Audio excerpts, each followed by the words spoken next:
I hear that train a-comin', it's rolling around the bend. But this ain't the Orange Blossom Special. This is the Orange Blossom Cannonball. All aboard. Here at this train depot in downtown Tavares, passengers can take a trip back in time. 5 days a week, vintage coaches pulled by vintage locomotives go between here and Mount Dora. A lot of it's just something different, something with a little bit of history, along with being in 20 different movies and TV shows. People want to ride the train they saw in the movies. The train's been in Oh Brother Where Art Thou, 310 to Yuma, and True Grit, to name a few. You hear that? That means the train's moving. We'll see you in Mount Dora.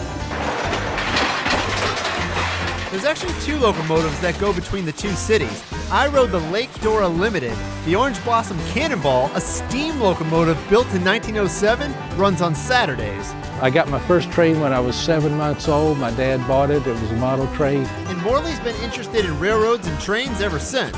He's been on more than 30 trains across the United States. Here's what he said about the ride in Central Florida. It was a very smooth ride train. It kind of surprised me because most of the scenic trains aren't that well kept. The round trip between Tavares and Mount Dora takes about 90 minutes. During that time, passengers are allowed to walk around the cars and even sit in the caboose. We made it to Mount Dora, and this is the halfway point for our ride. Now, we get to walk around for about 45 minutes, and then we got to get back on the train. While the train cars and the locomotives are old, the rails are even older, dating back to the late 1800s.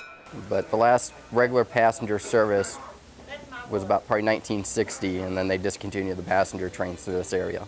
On the way back to Tavares, I met 5-year-old train expert Joseph Nowak. I asked him why he likes riding the Orange Blossom Cannonball. Because it's very comfortable and very reliable. Most of the kids at that age, they like trains, so they want to ride the train.